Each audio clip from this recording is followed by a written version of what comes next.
Hi, morning. We are live.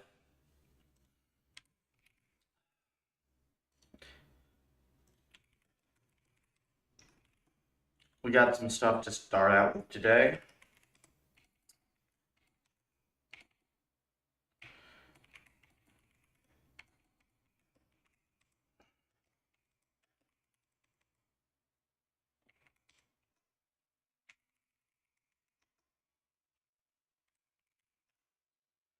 First, let's check on the Puffer Discord.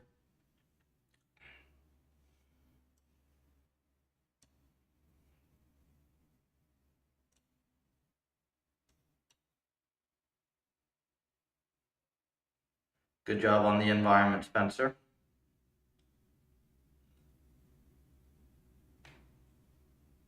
There you go. He's got some stats. Very good.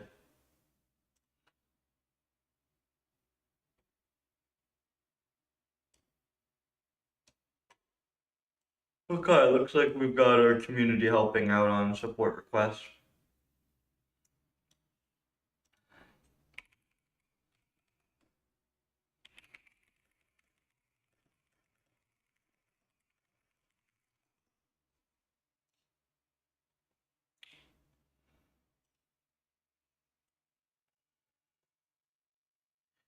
Well, hold on. Where's that a flattening or more?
Heck.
All right. That covers the DMs.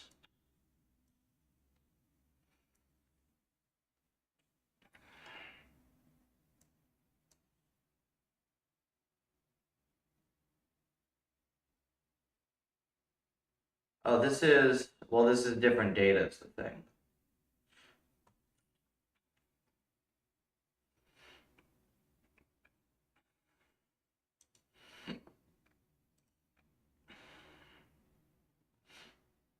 Yeah.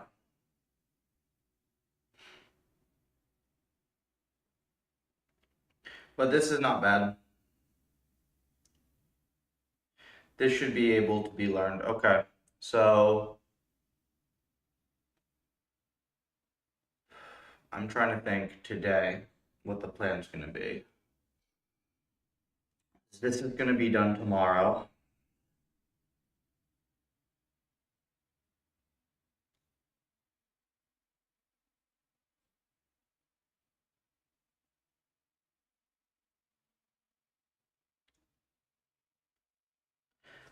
Let me check one other thing to make sure the other group I'm working with isn't going nuts.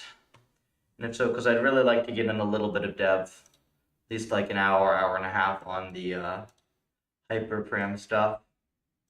Though realistically, I'm going to be in a way better mind state for that once this contract is done. Okay. So all this is about where it was. Cool.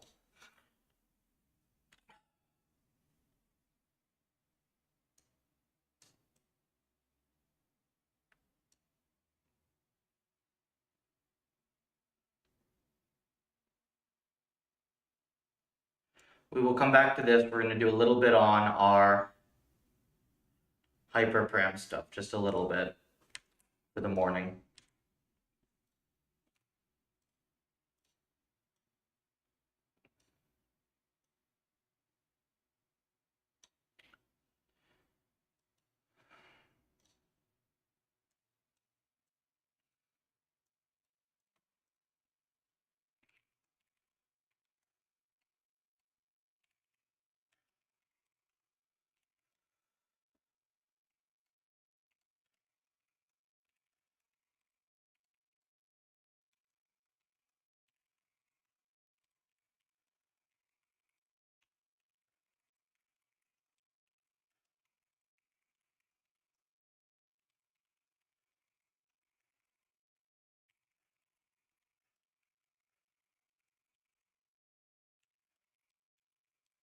So I realized something about the function I've been using here,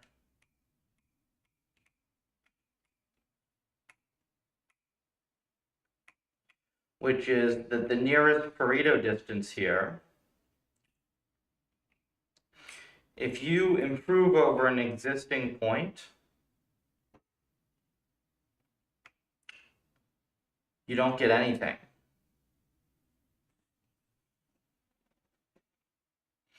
That doesn't seem good, right?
Yes, that's definitely not what we want here.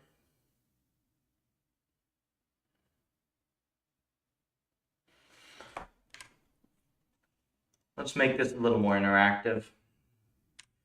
We'll start drawing some of this. You can see what I'm thinking about here. So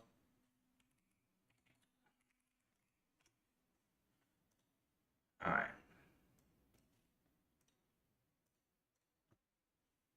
Right now,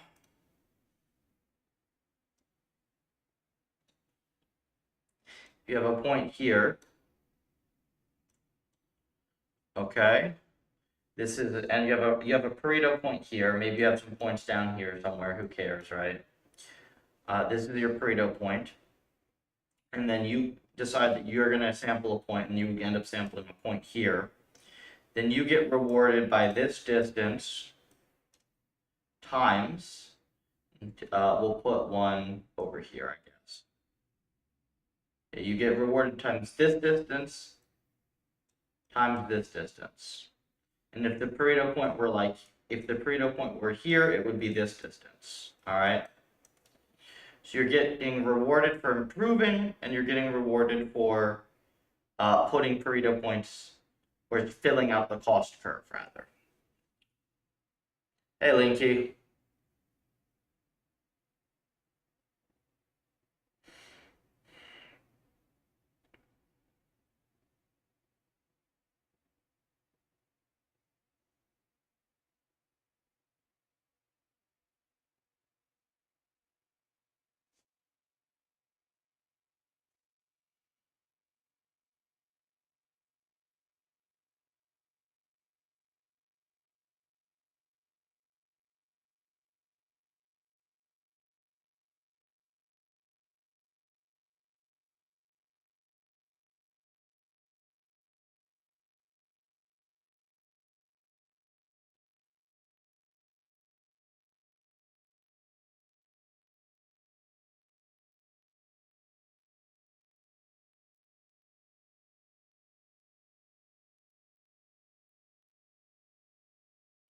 Do we even need this filling out the cost curve term?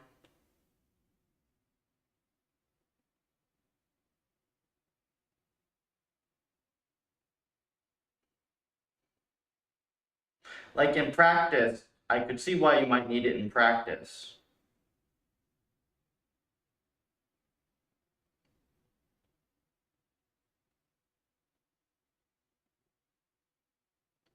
Hold on. No, so you do need a term, because here, if you just do GPYT minus nearest Pareto YT, yeah, I remember why I did this. Okay, so I think maybe before I identified the problem correctly, but I had the solution wrong.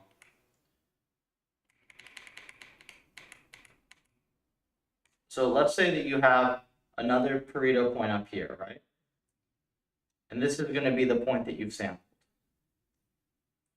Then what I had before is if you just give it this term, then why would it ever pick this point, right? It may as well move this point as close as possible to right here. So maybe it does a little better because it gets longer, but it's like right next to an existing point. So basically it was just filling in points like this, and we saw it kind of fill in that way. So that's what I was trying to address. Maybe I didn't address it. Maybe I didn't address it in a reasonable way.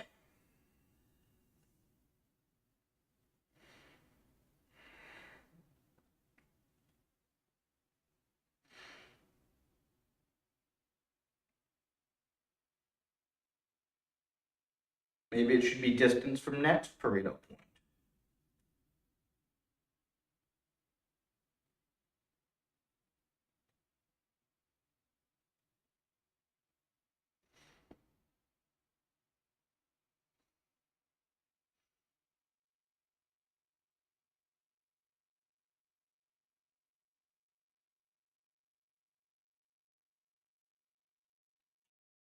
Okay, so if it's distance to next point,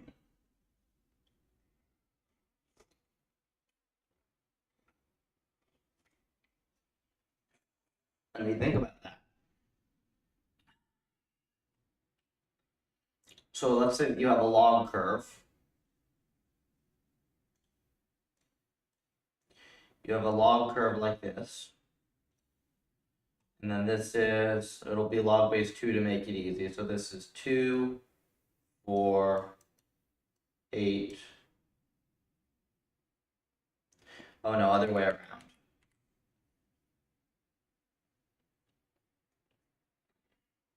Oh yeah, wait, hold on. 2, 4, 8, and then this is going to be 1, 2, and then I guess I didn't really make it a log curve, so like 3.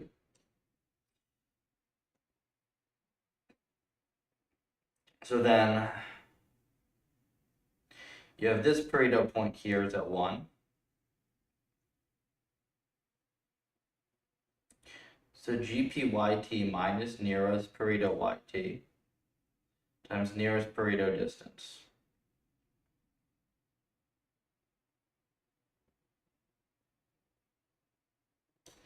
We have another point here.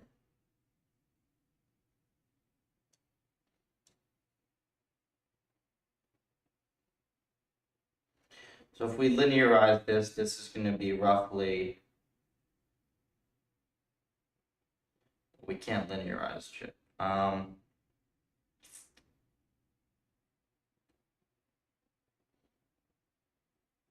wait, no, this is why I made a third point. I'm dumb.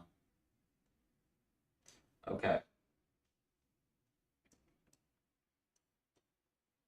So this is 8 over here. So if we were to score this point, this is 1 minus nearest Pareto. If we're going to look this way, so 1 minus, wait, no, 2 minus 1, that's the first term, and then the distance is 4, right? So this is equals 4.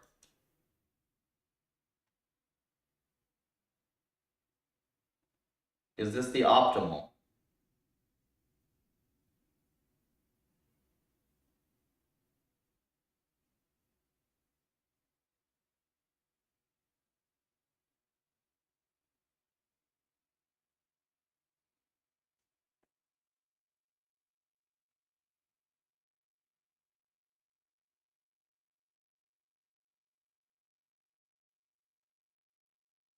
Suppose the question is, what are you trying to do?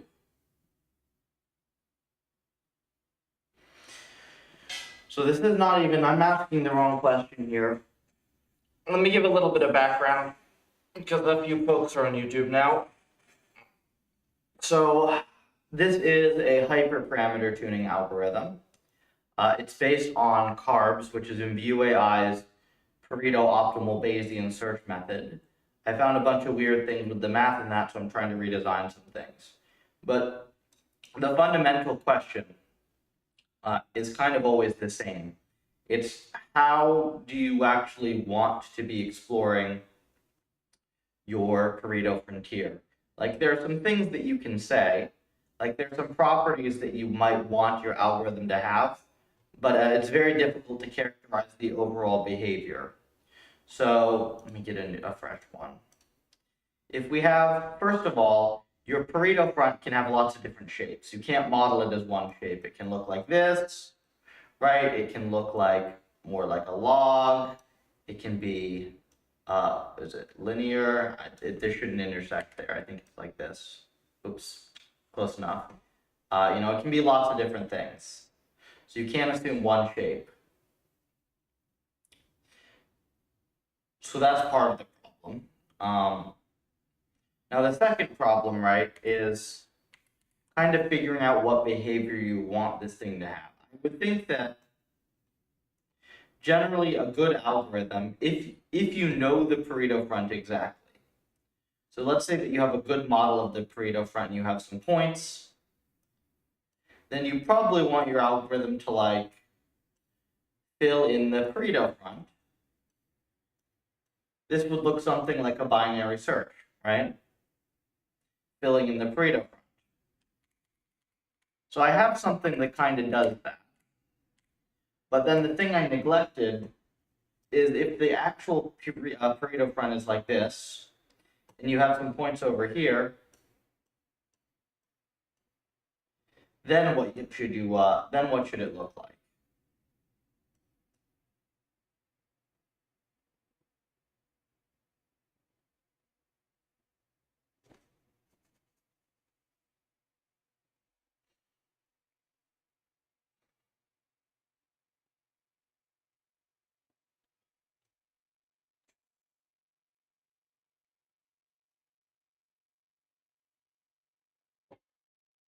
I've also tried several different methods of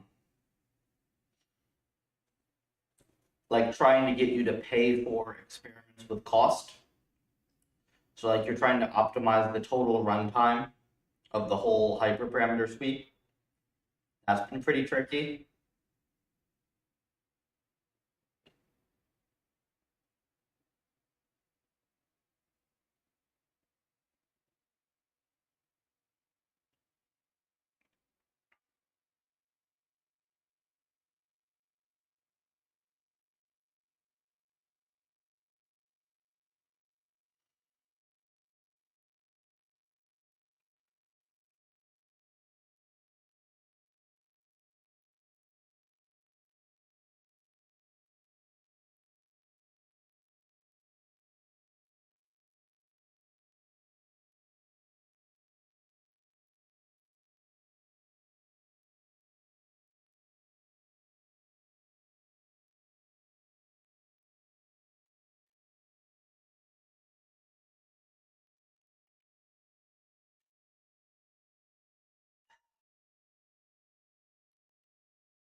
I could just take a min on this.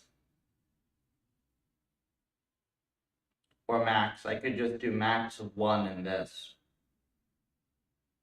That fixes the problem of not being able to improve. Okay, hold on. Idea.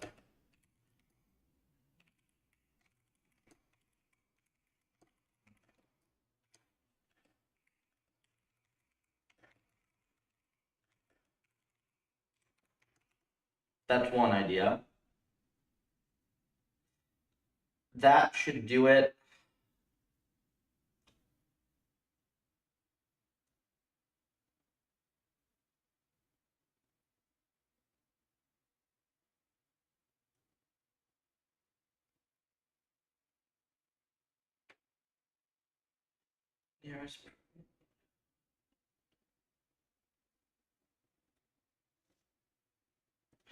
I also don't know why. I guess why I do this in linear space. So that would technically work. That would fix this bug. But I don't know if this is everything that we want yet. Because this is not the only bug. Let's show some of the existing experiments.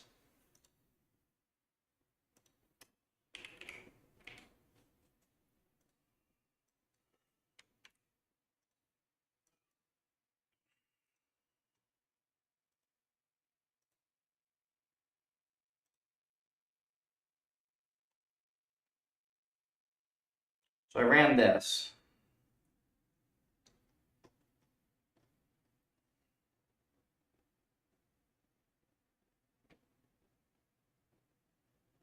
Cost mostly pushed down, but score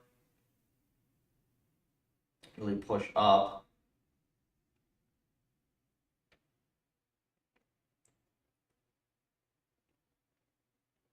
And we get some variance.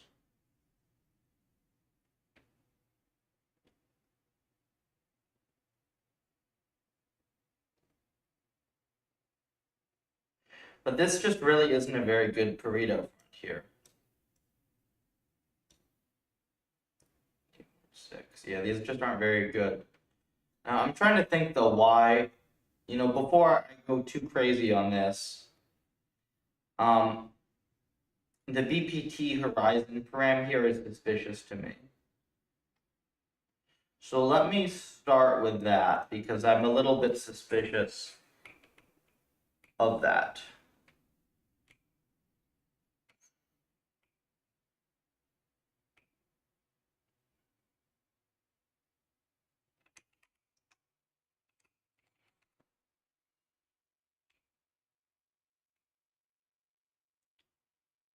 Yeah.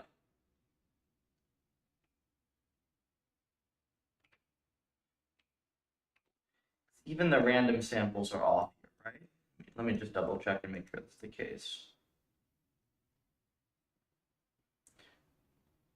Okay, yeah, so the random samples are all down here, so that's weird.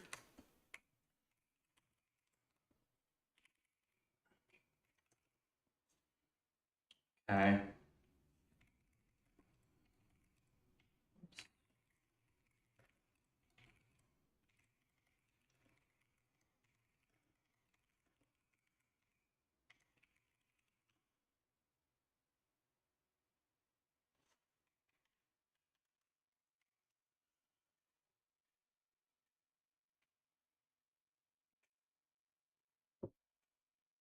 Okay, so we have min random sample is a BPT horizon of 8, and max should be 32. So here are our suggestions.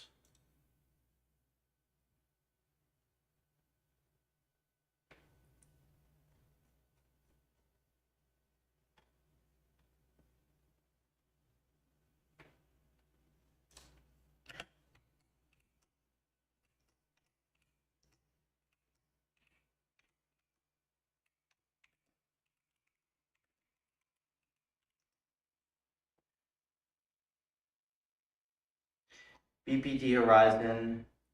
Yeah, you see the min should be 2 here, or the min should be 8, but we get 2. So that is definitely incorrect.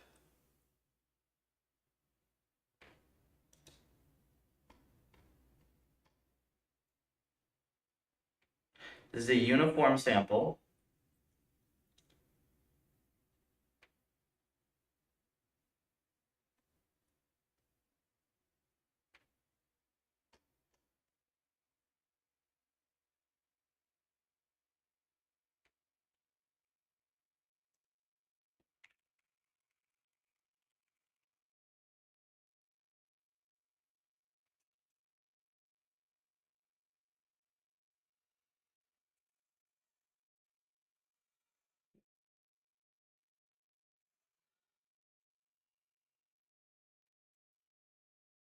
Space dot unnormalize.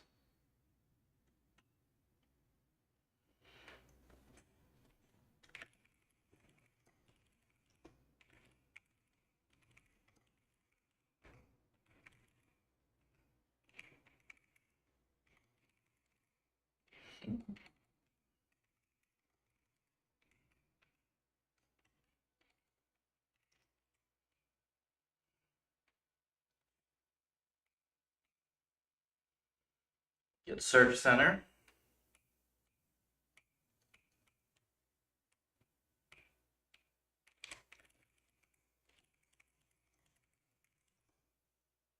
.6.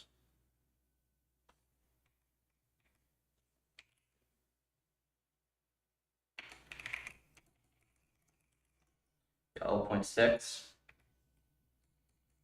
dot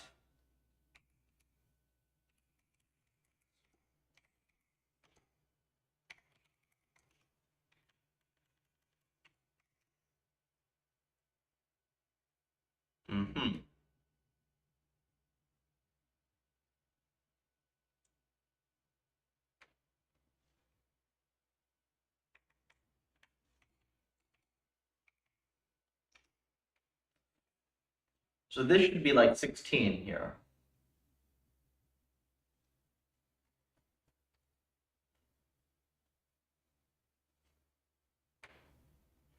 Oh, you know what? Maybe hang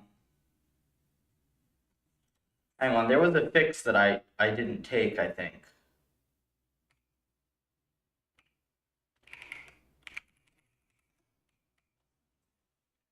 Yeah, hold on. I remember I fixed this bug, but then I broke something else, and I think I rolled this back.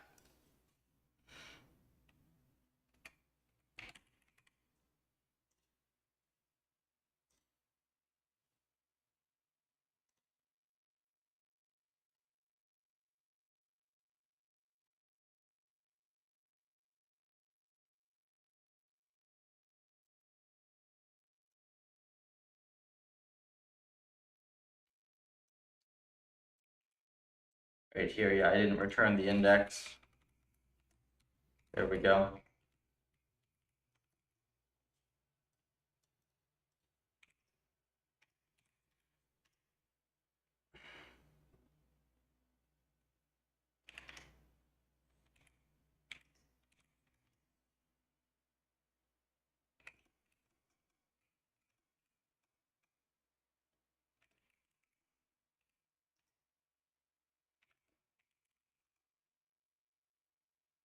$16. Yeah, that's better.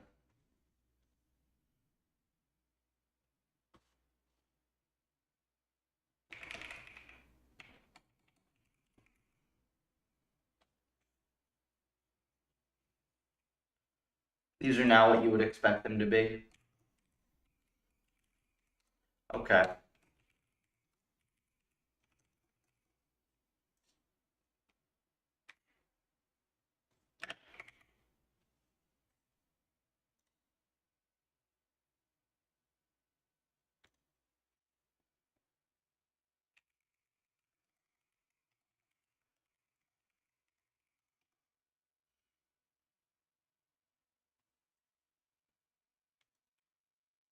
Ah, shoot, I forgot that I needed to, there's a thing that I need to do.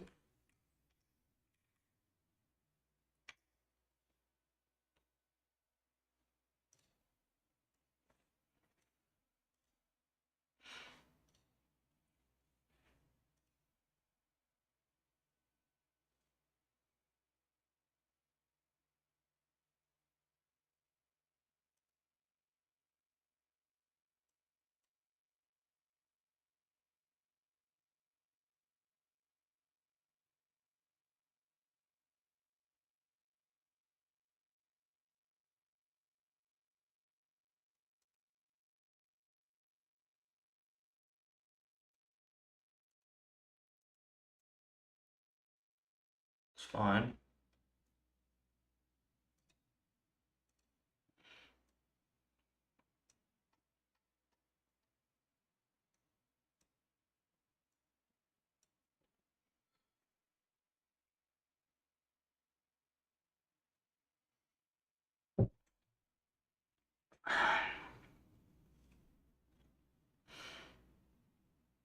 So we should not take this graph particularly seriously, because it simply was not suggesting stuff correctly.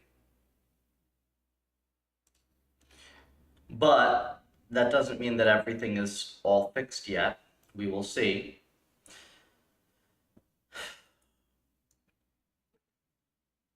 Let me think about the properties. Okay, so without having the bias of, this experiment went terribly in my head.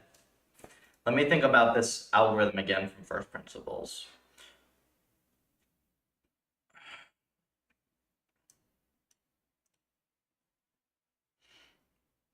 This is really the crux of it right here. And really you can ignore this, so it's just this. This is the whole algorithm.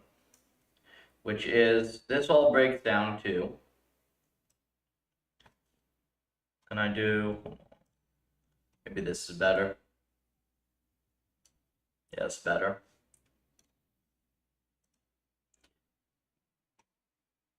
Kind of like this.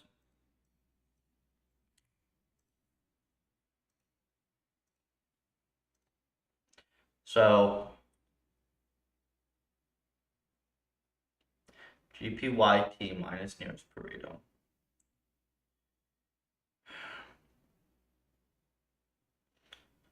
So in the case of in the optimal case,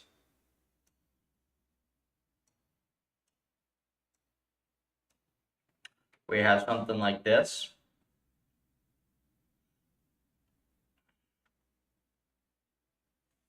Actually, let's put this point like here.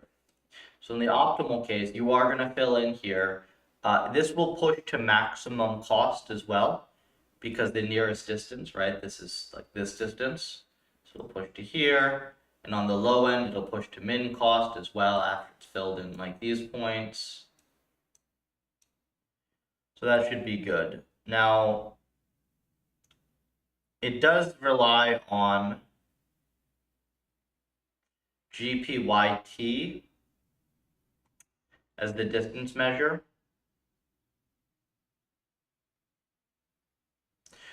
Okay, so there is something to consider with the curvature here that I didn't think of too well. So if you have it all, if the algorithm is, if the curve is a line, then, and you just take the raw distance, right? Then you will get binary search if you just take that distance, because you're going to go here because this is this distance times this distance is going to be the largest product.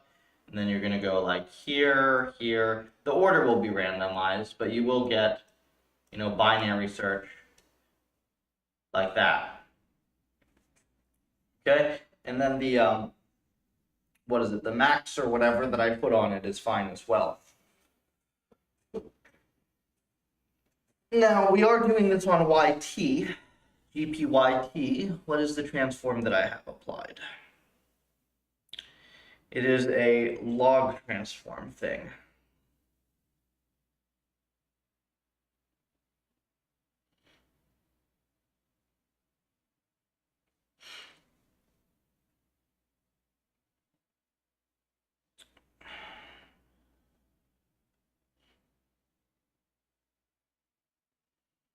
Plus epsilon.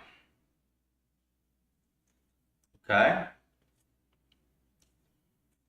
Let's put some values in.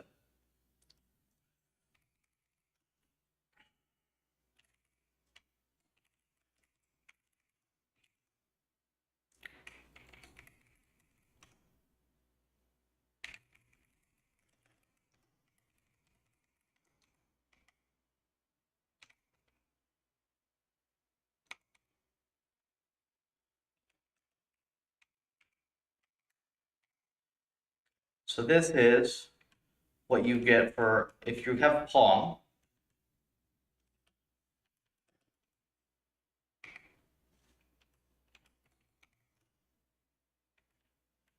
Oh, this gives you get a negative number here. We'll have to think about that. Let's ignore the negative sign for a bit. So this is the lowest possible score in Pong. But if I put in 0, okay, then you get basically 0. You get epsilon. If I put in 10, you get 0.6. If I put in 15, you get 1.25. It roughly doubles. So you get closer. And then if I put in 20, we're at 3. 20.5. There's still like a substantial incentive to increase here. And then 21, it goes up to all the way to 11.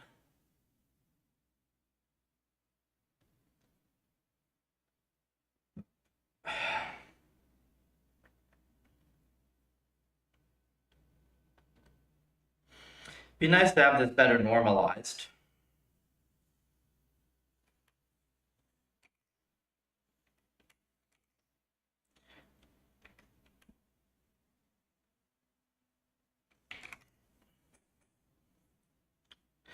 So just by messing with the epsilon term, right, you can scale this thing quite a lot as you would like. And that basically tells you the number of zeros on the score that are going to matter.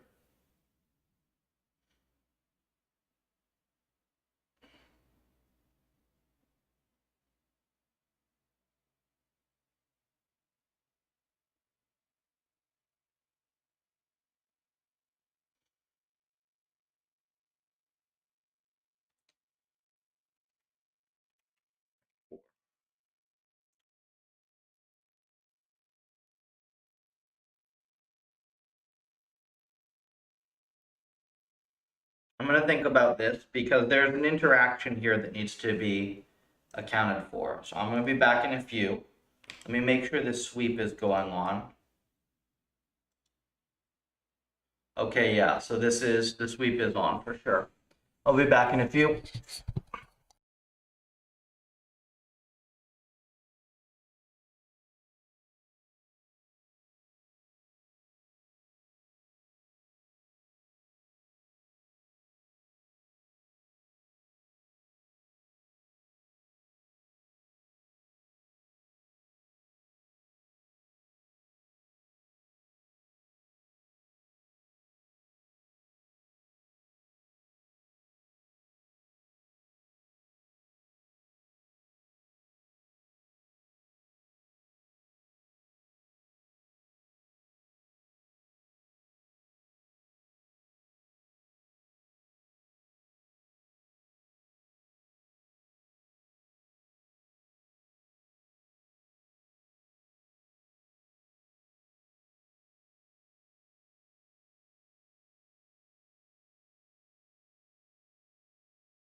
Okay. So,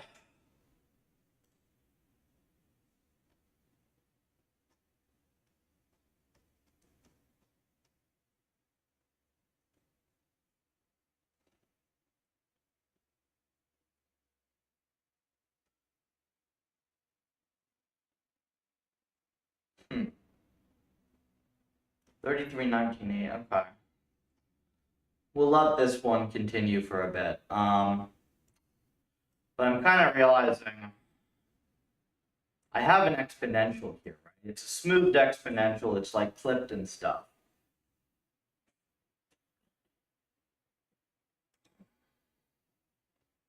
It went over log.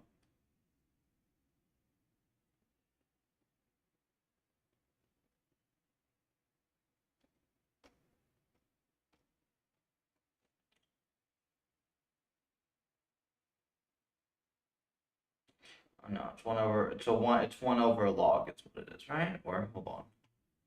Log. No, it's a log. It's log bound. Okay. So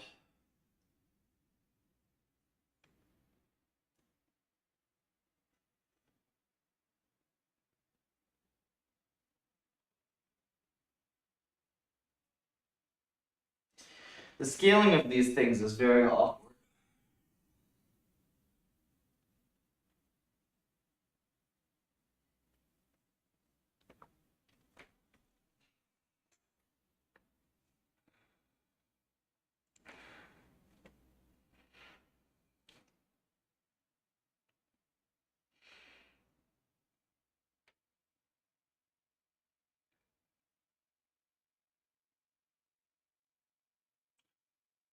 I think I did this with percentile scoring in mind.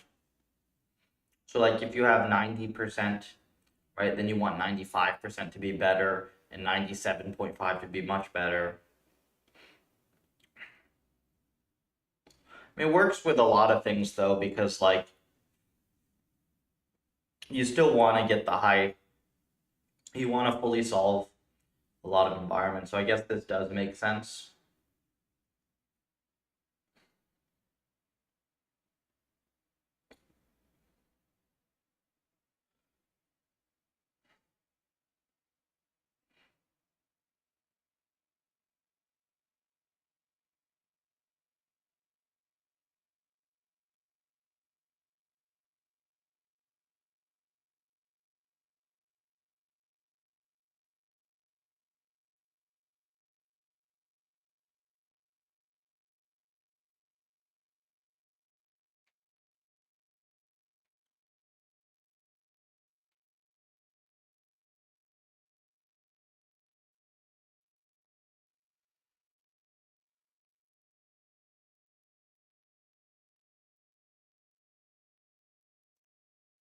Let's see what it's doing at the moment on this sweep.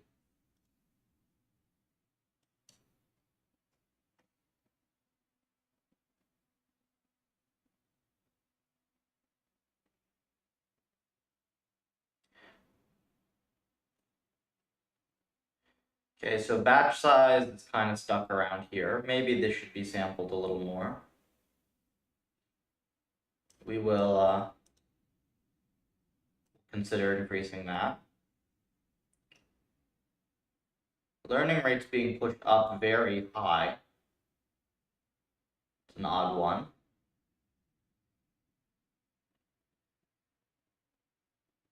Okay, gamma, lambda,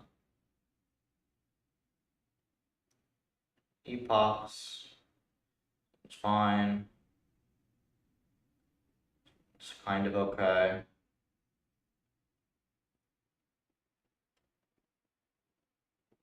M's, yep. We get the Pareto front.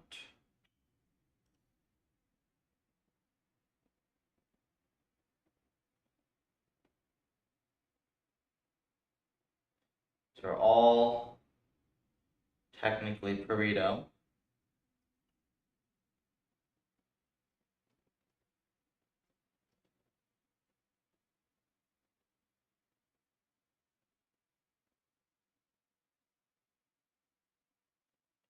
Okay, there's no way that the learning rate should be this high. Why is it setting the learning rate this high?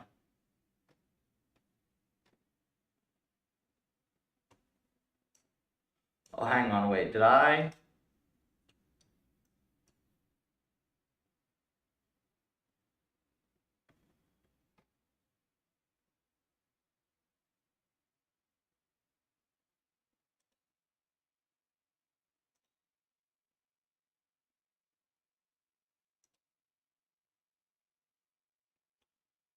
Okay, it is setting value function.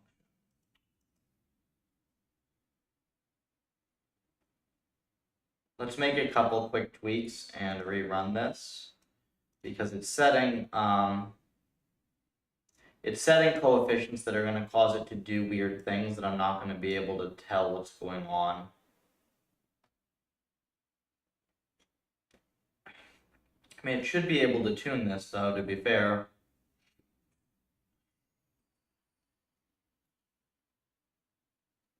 Pushing lambda, pushing all these parameters to the ceiling was very odd though.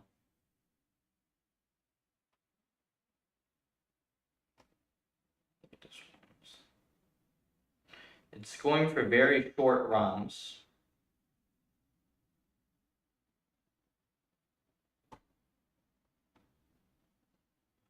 Oh, hang on, it's going for short runs here because there's no...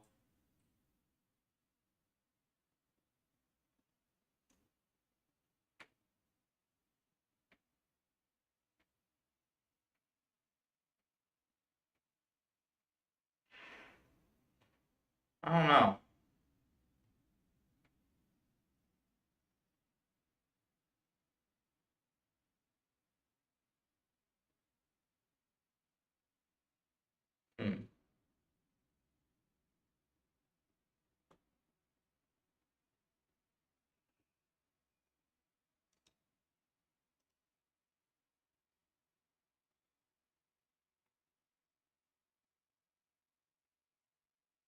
There might be something that's pushing it this way. It looks that very clearly that there is, actually. Score, -9.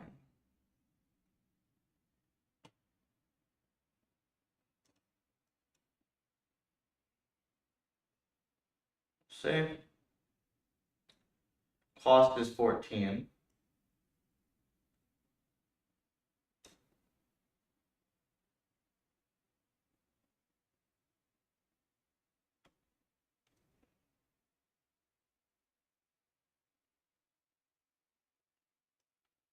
So it thinks that it's going to get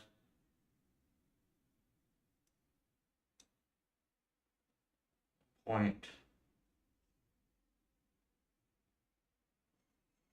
score. Nearby is -12.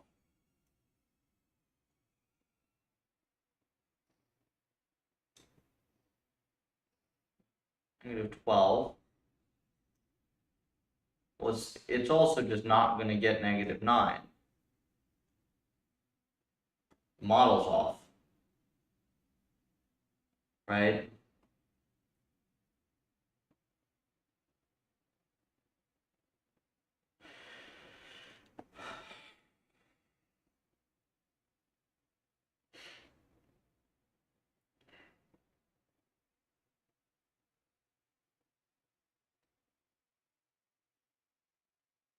There isn't even a Pareto point with -12. That's weird.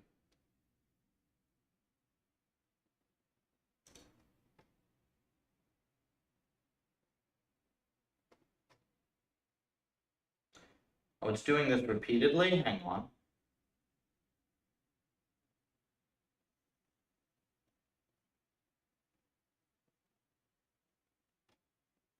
Yeah, look, it's making the same recommendation repeatedly until it's slowly realizing that it's not working out. So why is it so obsessed with this one?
So here are all the points.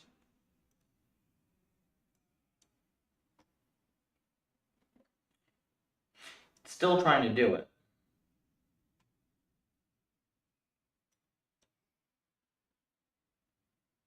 And it's weird because it's wrong.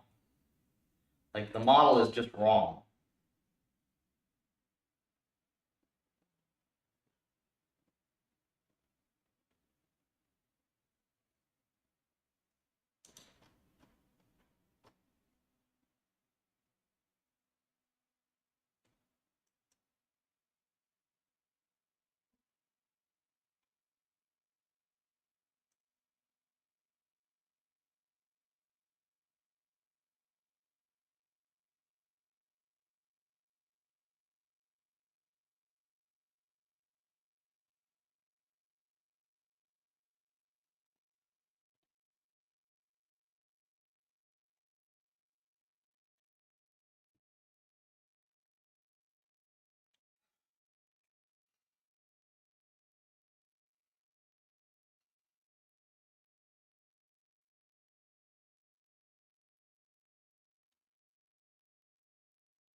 Is this nearby point?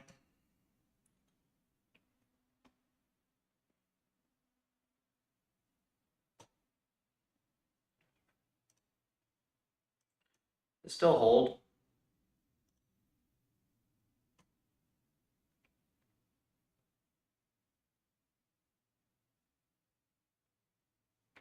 Nearest negative 20.17.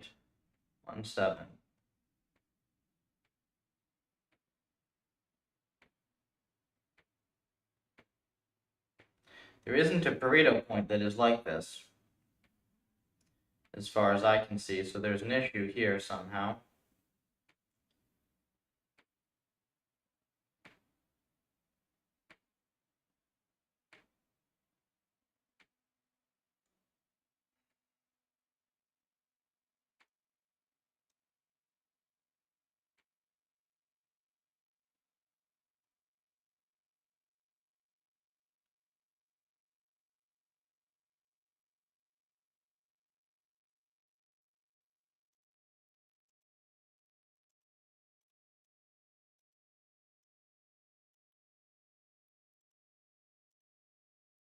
Reset button on this thing, really?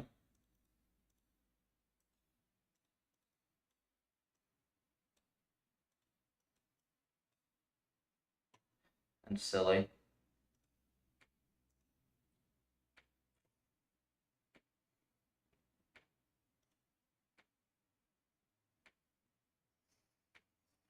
I can't figure out why it's doing this, though. It's still doing it.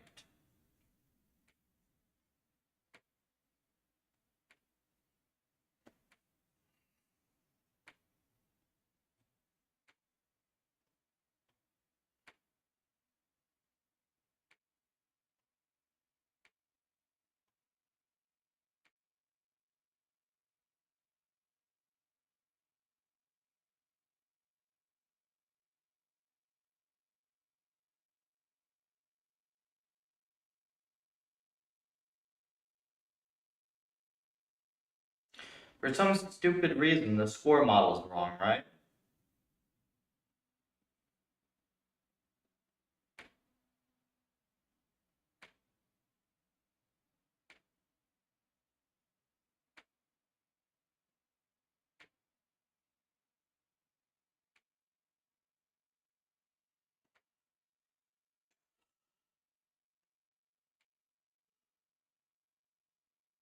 That's what it is. It's the score model is wrong. And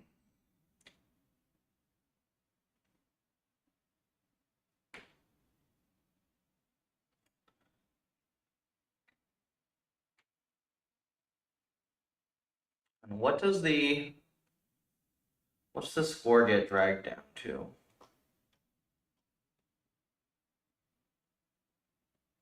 YT norm min.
Drag to min score.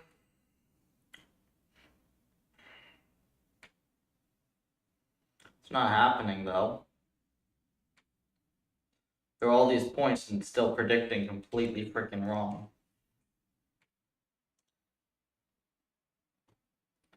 Okay, now you have all these freaking points here, right? And you're still going to be predicting wrong.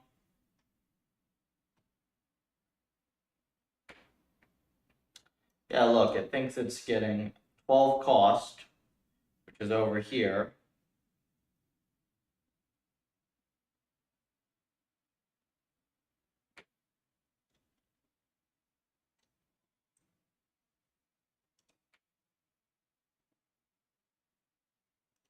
Wait, distance. Does this even make sense?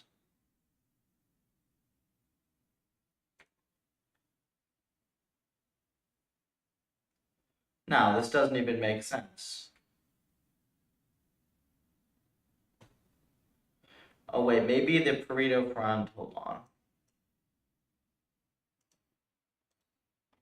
What actually gets logged here?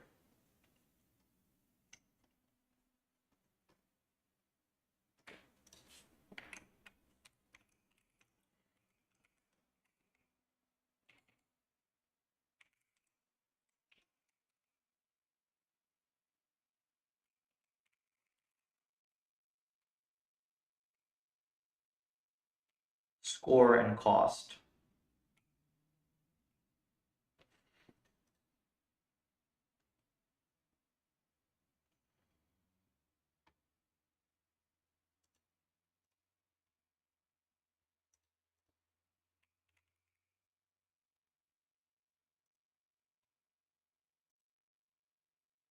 Aha. That tells us a very different story now, doesn't it?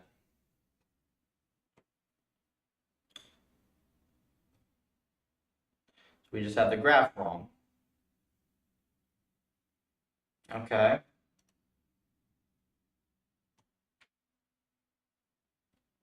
So it thinks it's going to get negative 15 at a cost of 12.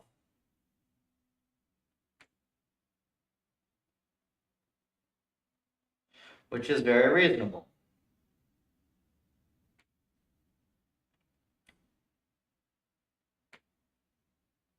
Oh no, is it?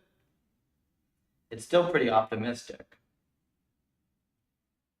There's a point very nearby, it says.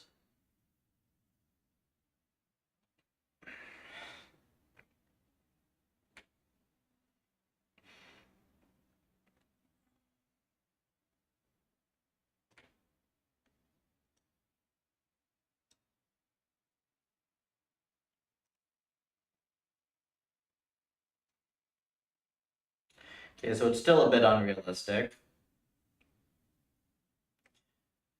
Maybe.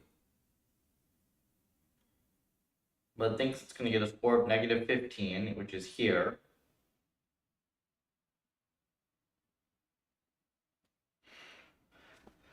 The thing is, that shouldn't even give you all that much reward. Hang on. This could be the negative in the function screwing us over. Let me see. Remember we were looking at that before and I ignored it for a second? That could be it. Let me see if that negative makes sense.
I think this should still work because this one minus this one.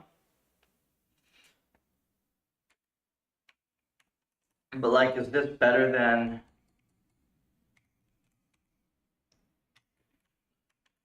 3? No, because 3 gives you a 0.15 increment.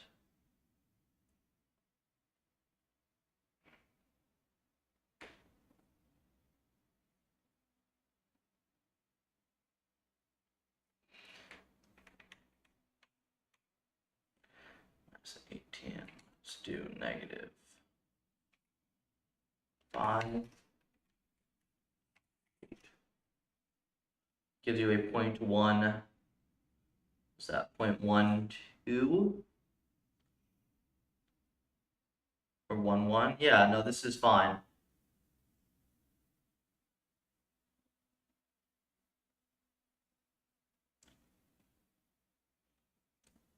Negative 18 to negative 15 gives you 1, 2. Hold on. That gives you 0.11.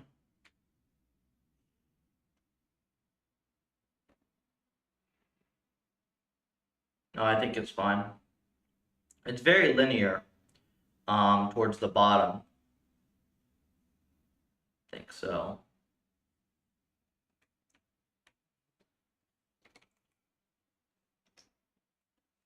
Yeah, this is as low as it goes.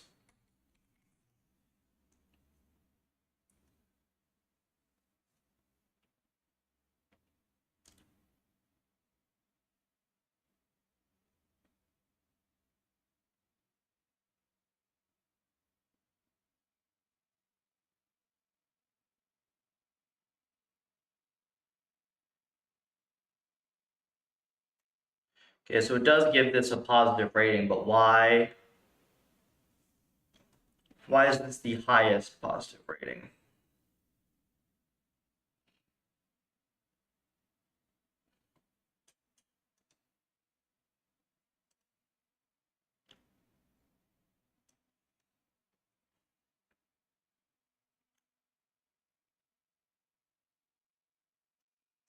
And it's still doing it.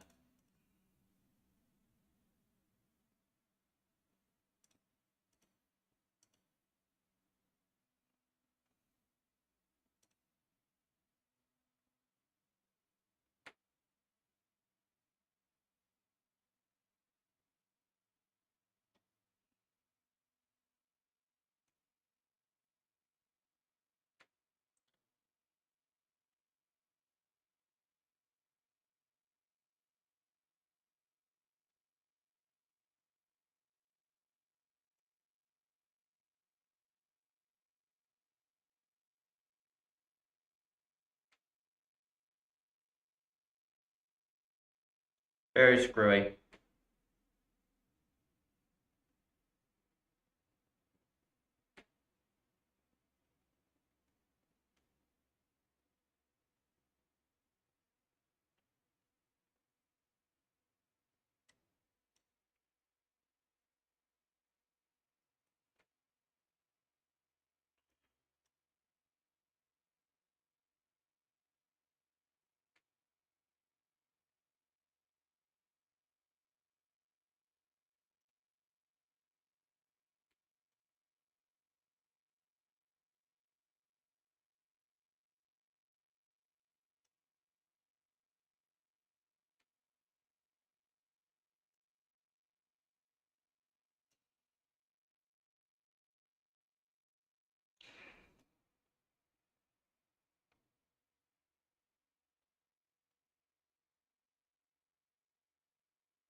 I wonder if it's the mean function.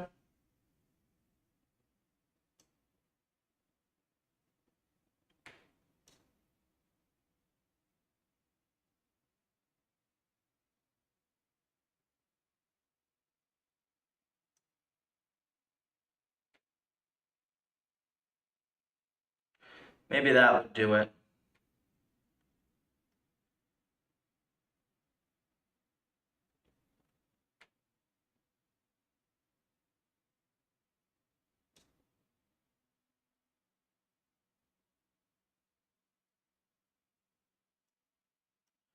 We should be able to actually just scroll up a bunch and see, depending how far back the terminal goes. Right? Did it,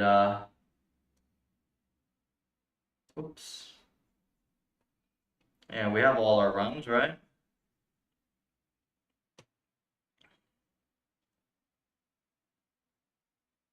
Yeah, so here are the random runs. We should be able to see what happened. Okay, so here's our first prediction. -3 at a cost of 24.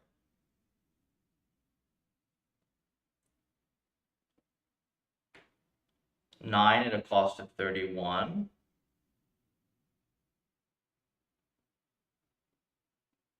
-5 at a cost of 30. 7.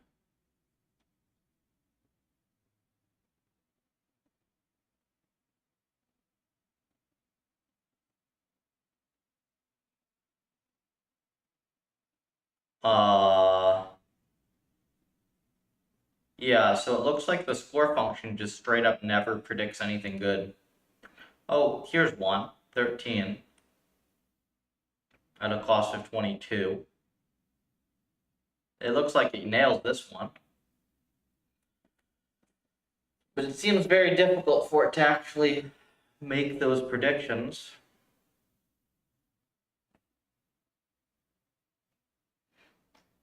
Maybe I just rescale.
Okay, so if there's a large negative, I can screw it up still.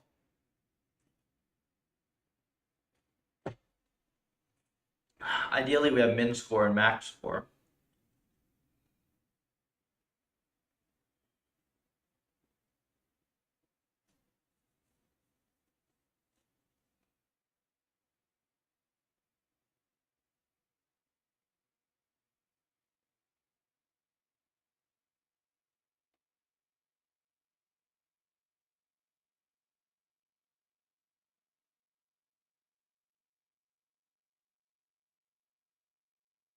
Hey, welcome.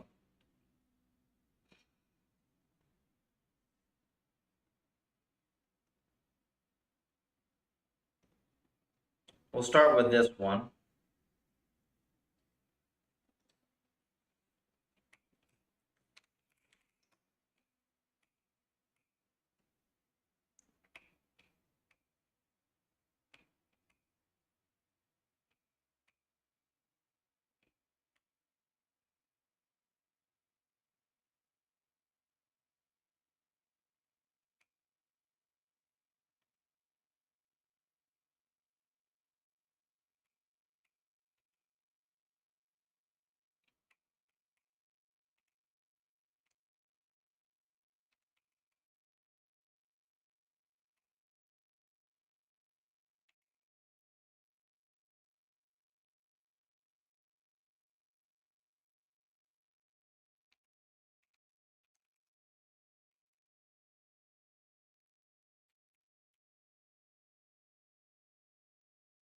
What was F sanitized and how does it work?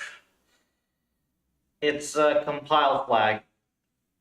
It tells, well, there are various options for it, but it'll do stuff like array bounds checking, memory leaks, and the like. So you're not just completely doing everything blind.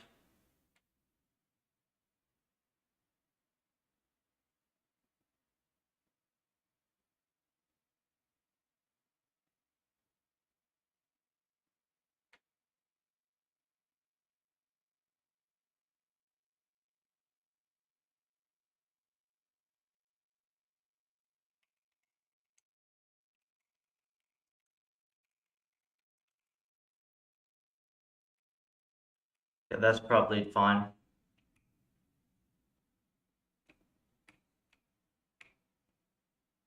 Let's see if this does it. Or if this does anything substantially different, at least. Crazy how messes up.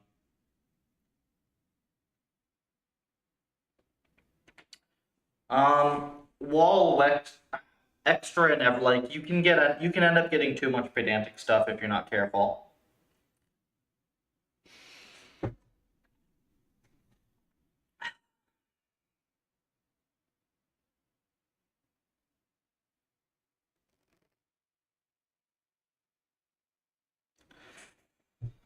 Plug this in real quick.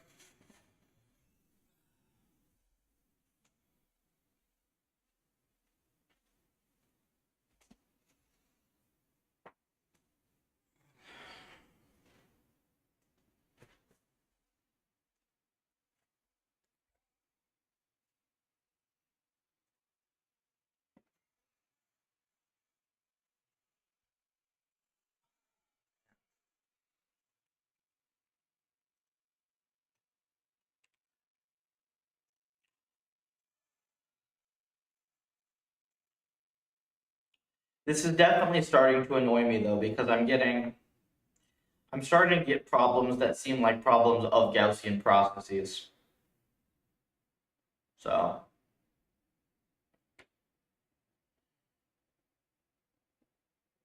that's probably going to be the next thing, is to fiddle with other models.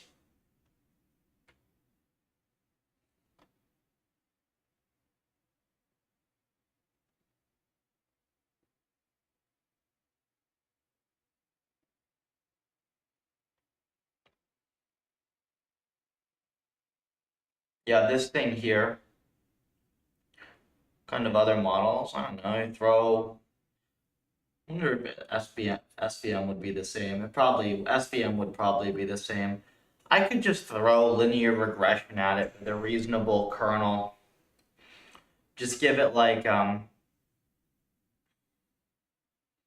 don't know, like a linear log x, some weird kernel. We could probably just have something work.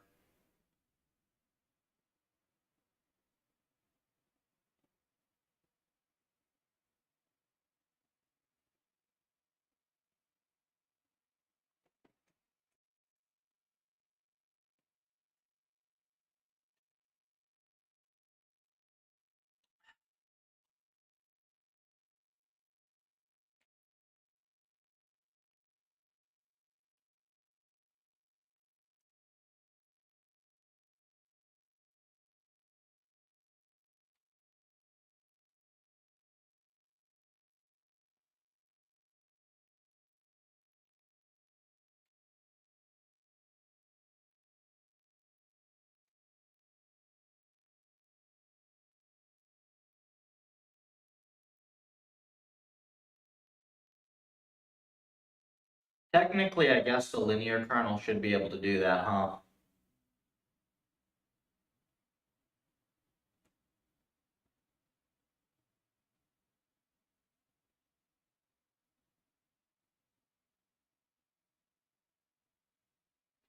Well, the thing is that in order to really investigate this, I'm going to need more time than just doing this for an hour and a half in the mornings. So once contract is done, we'll probably do this over the weekend, along with some other stuff.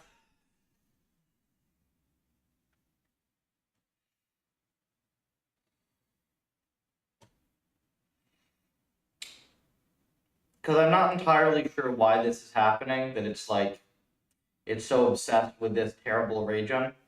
I think that it's most likely doing this because the Gaussian process, it tries to drag everything to the mean. So the farther you are from the mean, the more it drags stuff. So it's very difficult to even make good score predictions like this. Now, technically, you can fix all this by like being very, very careful about how you normalize all your data. But the thing is, this is supposed to be an automatic method. So like you kind of want something more resilient than this in the first place.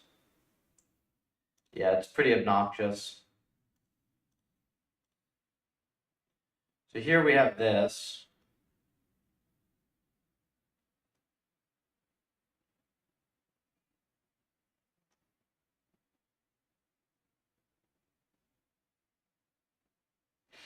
I mean, I've looked at the base method, and the base method seems to be mostly reasonable.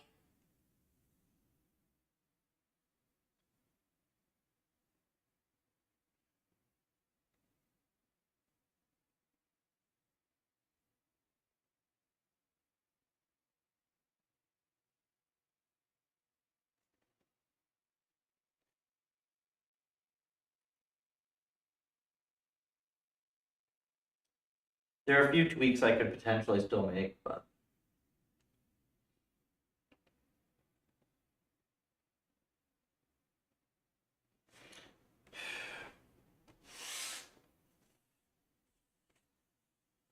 if you have a linear kernel,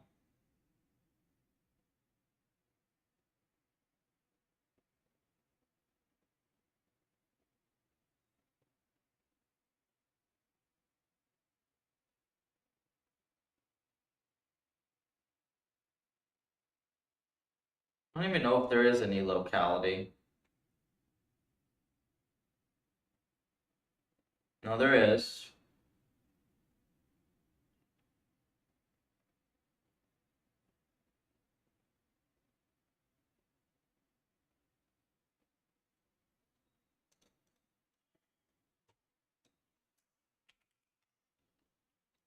We're very close to having this thing. It's just there are a few like math details that they're not quite working out here.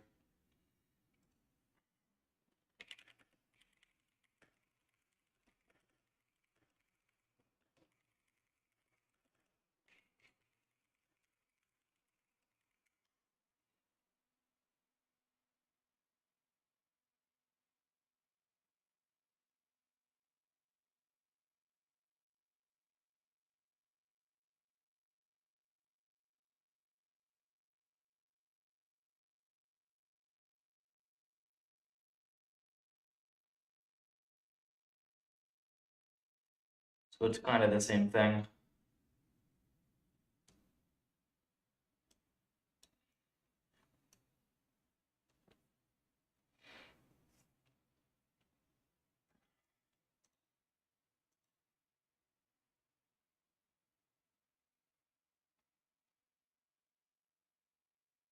Will the API be similar to carbs? Yeah, just less crap. I'll show you how easy it is at the moment.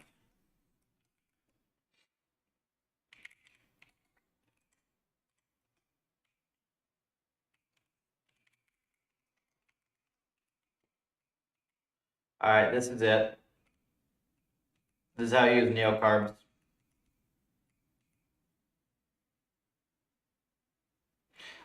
Name might be work in progress because this is getting to be pretty distant from carbs. Like I really had to re-architect a lot of their stuff. But you can see it's way easier.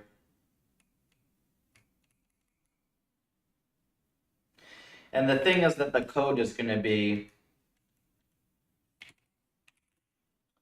So right now I have 479 lines, and a lot of that's like this type of debug stuff. So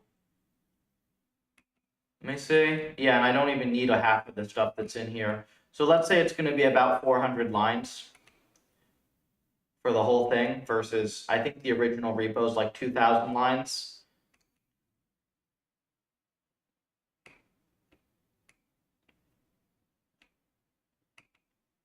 What haven't you changed from carbs at this point? Well, we're still using Gaussian processes in some capacity, and we still have we're still predicting two of the same quantities, score and cost, from the original, but the scoring function is completely different. Yeah, I mean, a lot has changed. I still have like a distance term and a semi-acquisition term, but they're very different from the original forms. Yeah, to be fair, a lot of it is very different. I mean, the core thing is just the idea of trying to do a Pareto optimal search.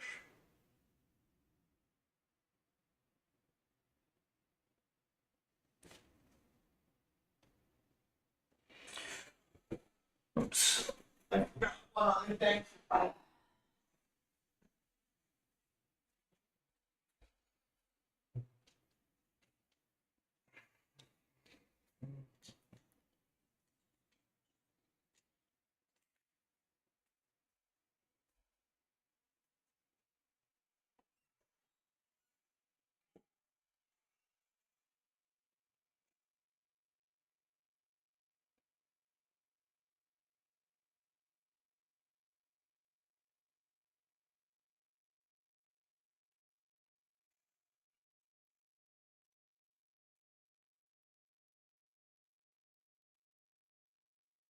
You can see it's still pushing this down.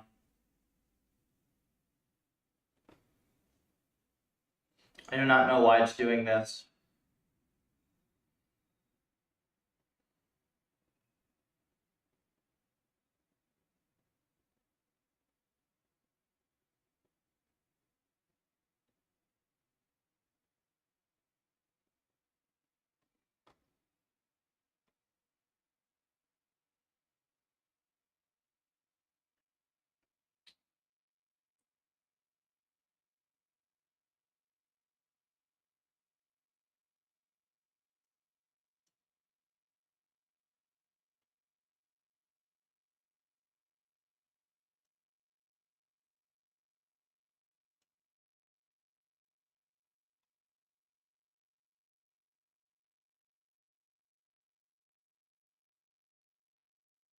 That one was reasonable.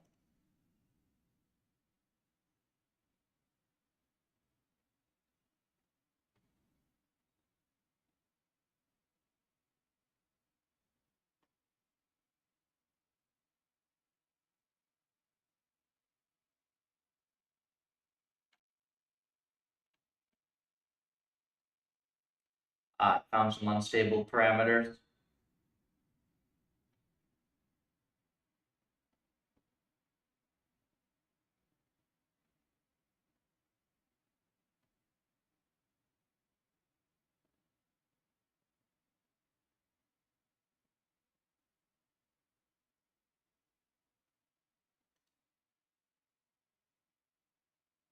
Okay, but it is actually now trying to do higher cost stuff, it looks like.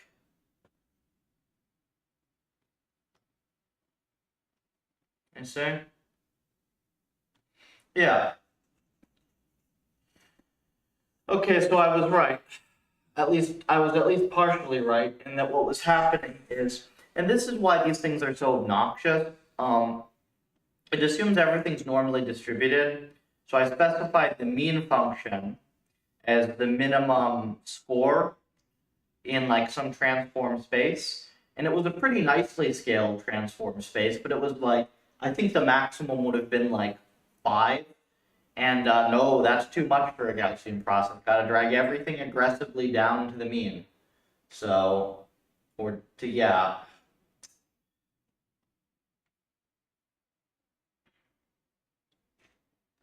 And the idea of a mean function just doesn't even make sense for this.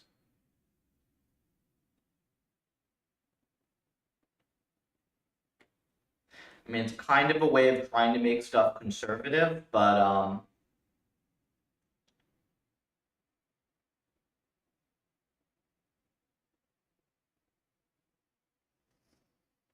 and I don't know.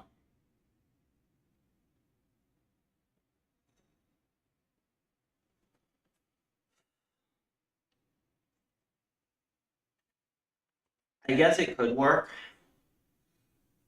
The thing that just sketches me out here is, like, it could work, but it needs to be carefully tuned.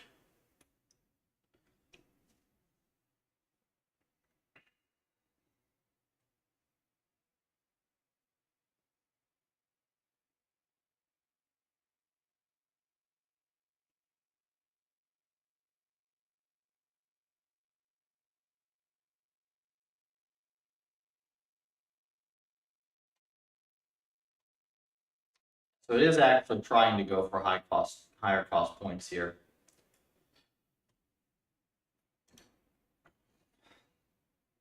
Not perfect.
Yeah. So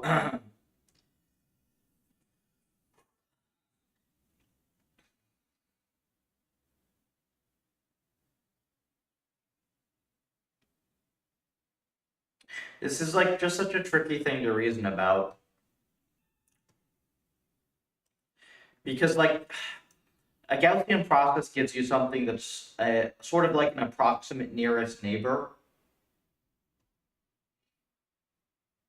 which sounds good.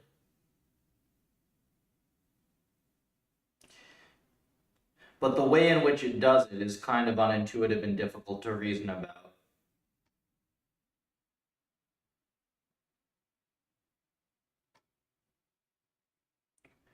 It thought it was going to get score 15 here, and it ended up getting negative 70. How does this even happen?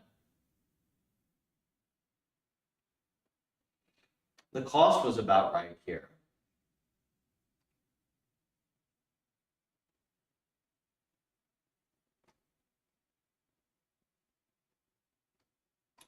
Hang on, maybe I messed something up with my scoring function. Because that's a little bit suspicious. Getting like this stuff. Let me see.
No, this is looking correct.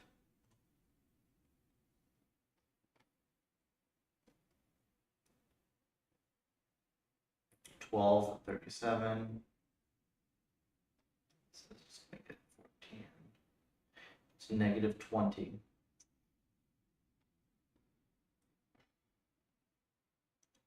Why is the variance on this thing just so garbage? Can we add...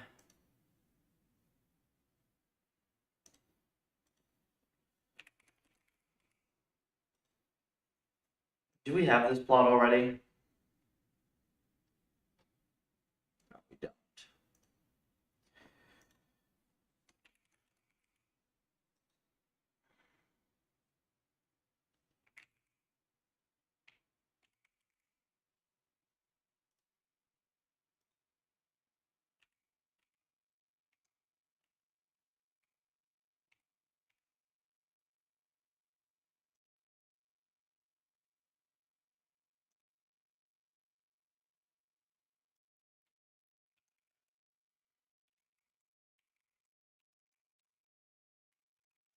One.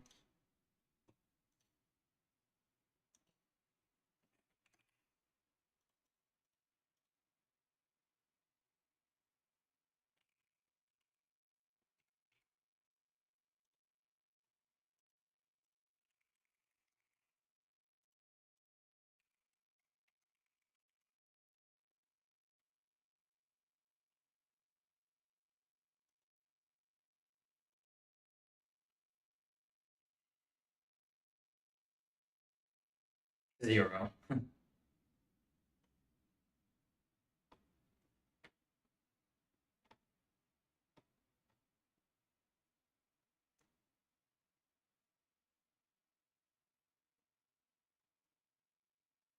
It's no longer doing crazy things to my other hyperparameters.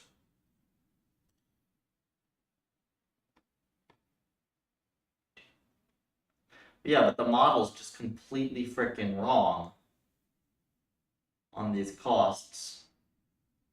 Not on the cost model is good actually, the on the scores.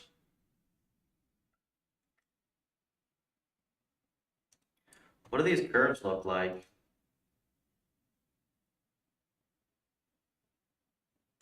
Sweep. Give it a bit. Nothing is safe yet.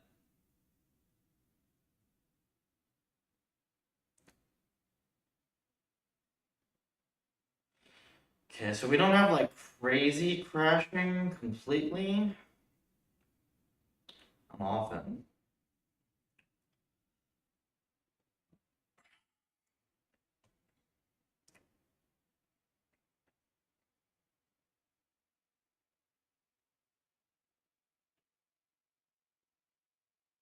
I'm looking at it.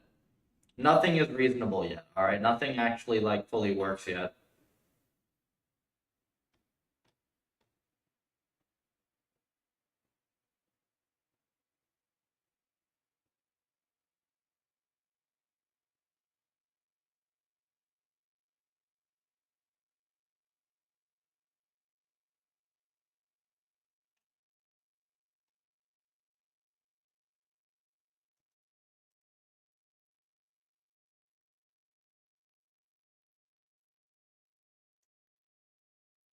Why is it having such a hard time with this? If we do this board here,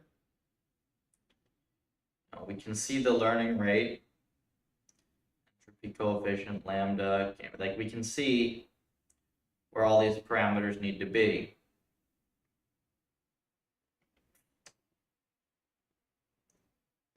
Most of these just have stable regions.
thing that's hard is there's probably a lot of noise in the actual runs.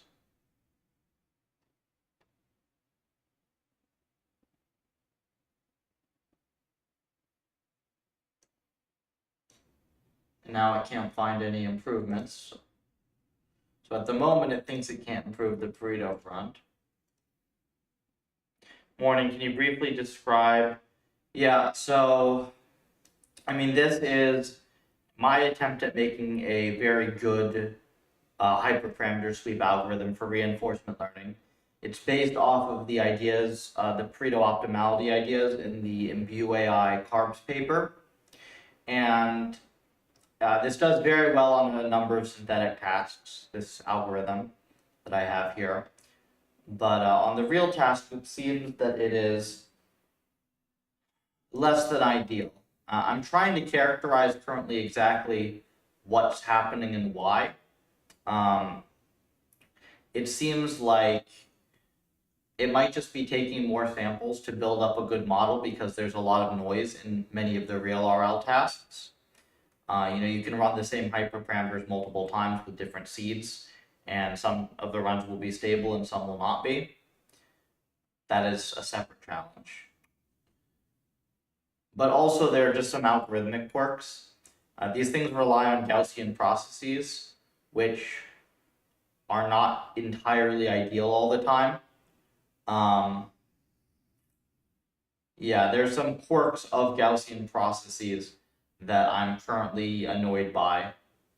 So it's clear to me that you need some sort of global learnability, which would come from a linear kernel or a polynomial kernel or something.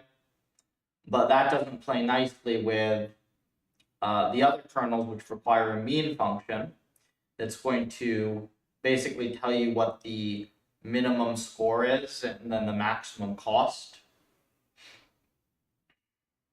So I'm currently considering whether Gaussian processes are really even a good choice at all. They're kind of bloated for what this is. And like, if you actually look at a lot of the, so here, if you look at like the sweep progress, so this is like what parameters are being tried out over time, you can see how the sweep changes, But if you just look at it this way, you can kind of see that a lot of these hyperparameters just have stable regions, like stable region here, here, right? And none of these have any impact whatsoever on the runtime. The only ones that impact the runtime are like these ones. And these ones affect both the runtime and the cost. So I'm wondering here if I could do some sort of simple linear model with like some really basic featureization. So I just give it like, the values, the log of the values, and maybe that's it. And see if I can fit something. I don't know.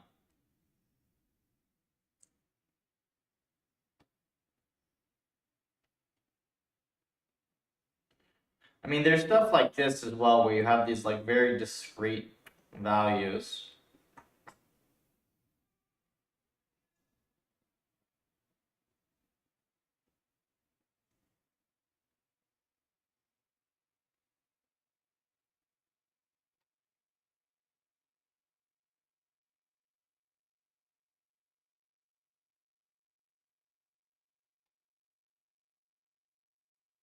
The other thing is that the Gaussian process is supposed to give you a variance estimate, which is supposed to be useful.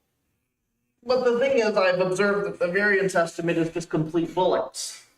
It's just completely worthless. So the fact that it gives you a variance estimate as a selling point, the variance estimate is terrible, so it's not actually useful for anything.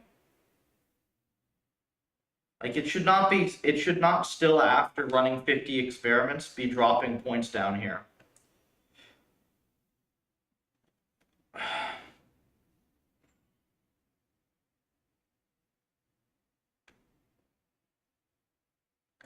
Like, how do we not have anything over 20 yet?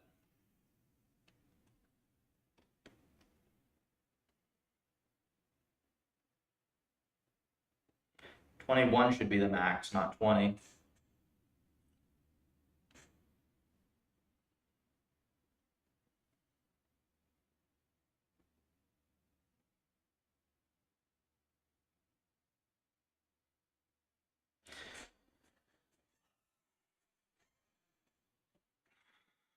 I mean, I've got a very simple method at this point that should, it's just based on your expected improvement over the nearest Pareto optimal point. And then it also, runtime could play a factor here. Well, no, that is one of the things that we're explicitly modeling. There are two Gaussian processes. One of them predicts how long the experiment will take to run, and the other will predict how well the experiment is going to do. So your goal here is to discover the Pareto front. The Pareto front being the set of points for which there is nothing up and to the left, so there's nothing that is both better and faster. So in this case, the Pareto front is this point, this point, this point, this point, this point, this point, this point, this point, and this point. So it kind of goes like this. So, you would expect then that there's probably some points over here that you can get to do better. And I know that you can do better over here. Actually, these points aren't Pareto because I think this one is higher by a little bit. So yeah, it should be able to discover some slightly higher points over here, but it's not quite doing that.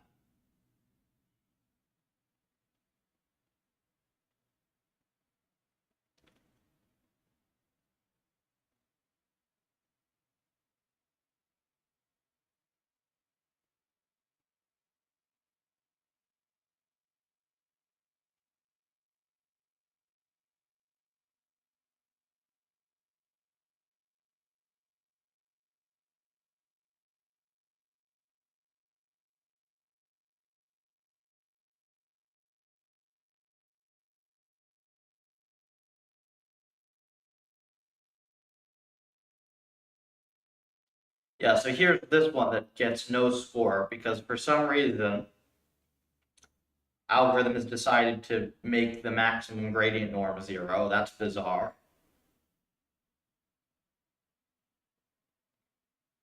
I mean, this shouldn't happen is the thing. Hang on. Do I have max grad norm in here?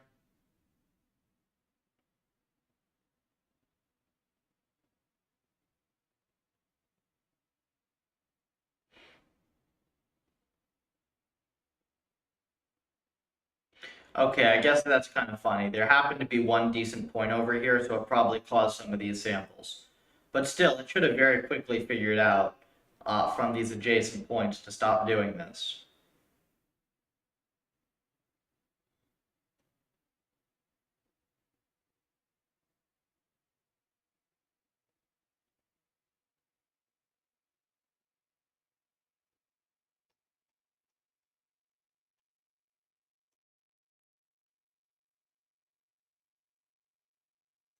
Okay, here's a decent Pareto point.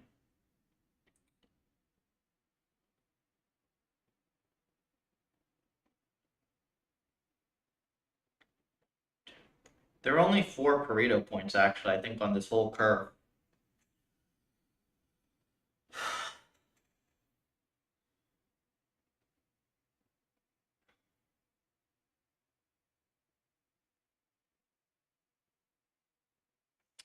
And then it moves it over here because it ran the experiment for very long. Let's see.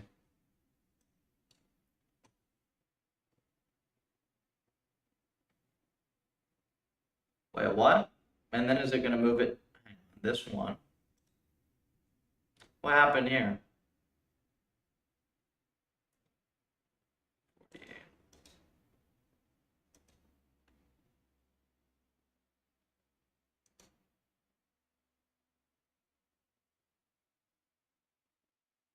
Okay.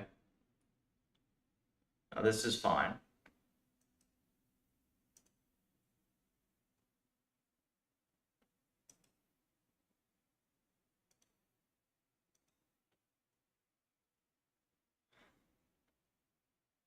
It shouldn't even be sampling over here. There's nothing for it.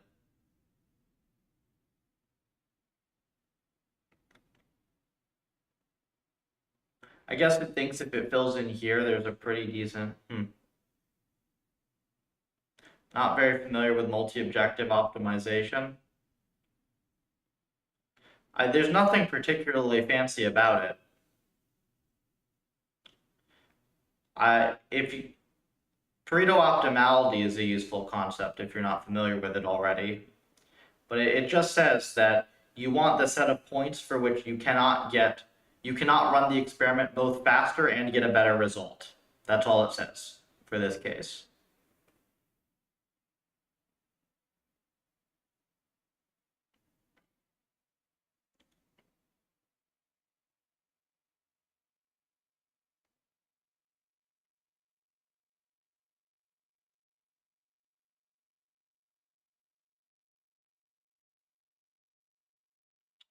Hold on, there are more than 4 Pareto points. Wait, 1, 2, 3, 4, 5, 6, 7, 8, 9 Pareto points here now. So it is filling in the curve, but there's just so much garbage here.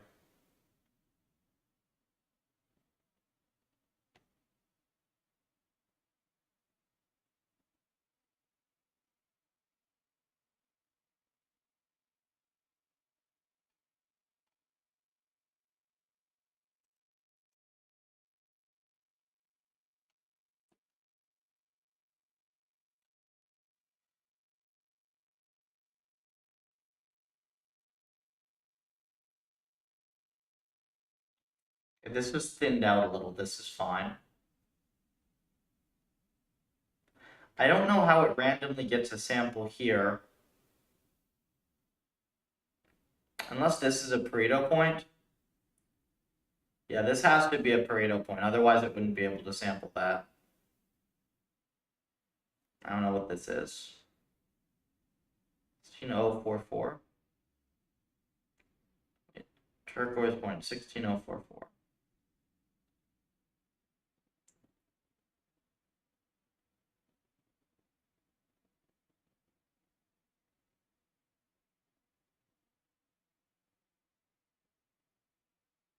Huh. It's very weird.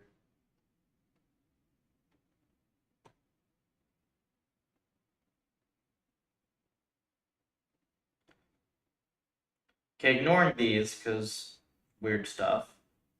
This section looks fine. Lambda's still kind of spread. It's okay. And then update epochs. Starting to explore over here. Horizon's fine.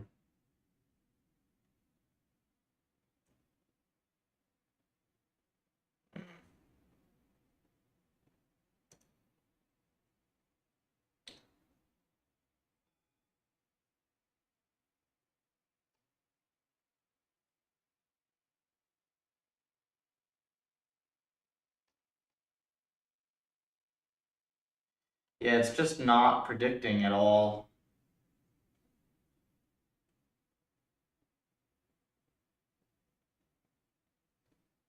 Oh, hold on, look at this. Negative 18. Rating 0. Okay, so a lot of these points now are scoring 0, meaning it just is not finding any samples it thinks are good. So this one it thinks is good, and then it completely gets it wrong. 0. 0.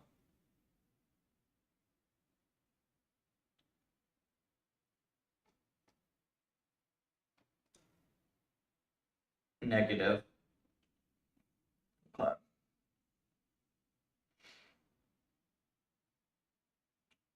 That's crazy that it's not finding anything around any of the Pareto points.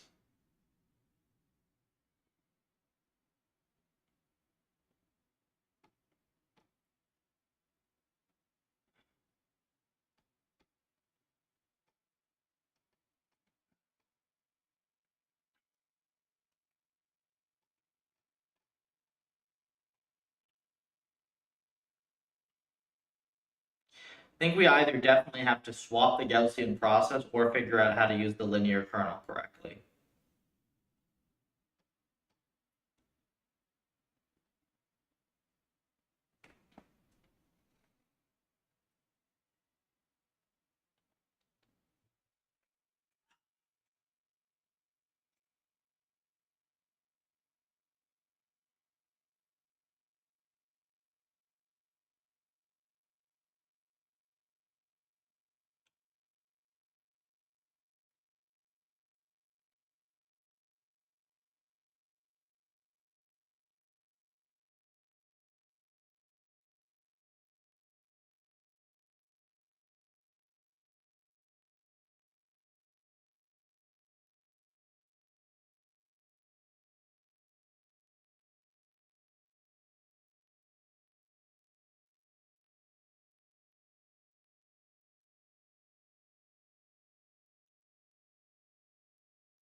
Okay, well, we will think about this a bit.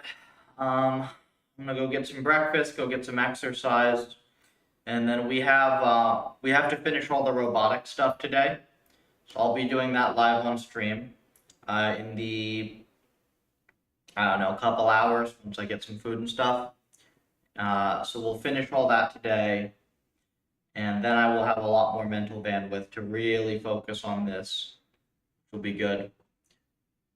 So for folks who are interested in this stuff, you can check out all the RL I do at puffer.ai. It's all free and open source. You can try out all the environments that we have. Many are written by contributors. If you want to help us out, start the repository. It really helps when people start the repo. Join the Discord if you want to get involved. We've got all sorts of material on our docs, as well as on the blog. If you want additional RL content you can't find anywhere else, I've got articles on my X for that. So thank you.